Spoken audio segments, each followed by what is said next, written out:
Sexuality can be a confusing and often avoided topic. In various religious and non-religious traditions, it can even be taken to an extreme perspective. But at its core, sexuality reflects how we experience romantic attraction, our interests, and preferences in sexual and romantic relationships. So, how does one's relationship with Sikhi inform their thoughts on sexuality? A new report by the Sikh Research Institute explores how Sikhi influences human behavior when it comes to sex, pleasure, and procreation. The report uses a Gurmat perspective based in Bani, Tariq, and Rahat. In it, over 1,200 self-identified Sikhs provide their insight into personal thoughts around sexuality today. To get us started, we look through the lens of Bani. It points to an understanding of Kam, or lust. As a general term, Kam does not solely point to sexuality, and according to Bani, no one is free from lust. In Bani, an important distinction is made between love and lust. Lust suggests an indulgence of temporary pleasure or a desire that leads to pain. It's fleeting. But on the other hand, love is everlasting and is defined with affection, longing, and commitment.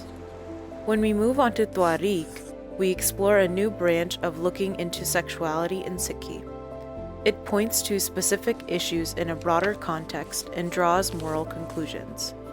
Various Sikh views on adultery, prostitution, sexual orientation, and same-sex marriage have been revealed over the centuries.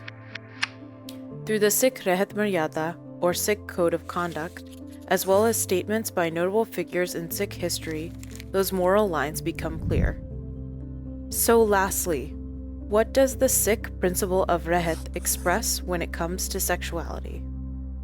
By looking at countries where the majority of the Panth resides, we explore the various prevailing attitudes behind the legality of polygamy, same-sex marriage, and prostitution.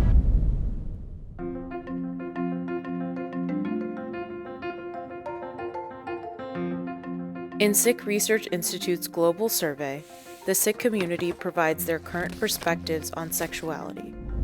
The majority of respondents say that family life and cultural norms, as well as spirituality and religion, inform them. Most respondents say that they recognize Kam as encompassing any all-consuming thoughts or actions. Additionally, 84% say that lust and sex are not synonymous. Lastly, respondents also express that they're most comfortable talking about sexuality with non-Sikh friends and least comfortable bringing it up with family or the community. Based on these discoveries, the report makes several recommendations. It addresses a need for shifting attitudes in individuals and institutions. Individuals are encouraged to turn to the Guru Granth Sahib for guidance, to find support from peers, and to develop a personal relationship with Ik Onkar. The recommendations ask that institutions take a lead on deeper discussions surrounding sexuality and queerness. They can do this by providing resources, support, and education for teens and adults from a Gurmat perspective. It's clear that each Sikh's journey is unique and cannot be placed under external judgment. Bani is neither prescriptive or hardlined. Fostering this attitude at an individual level will create ripples within the Panth, ultimately leading to larger changes in how sexuality is discussed both individually and institutionally. Every member of the Panth can play a part in cultivating an environment of non-judgment and support.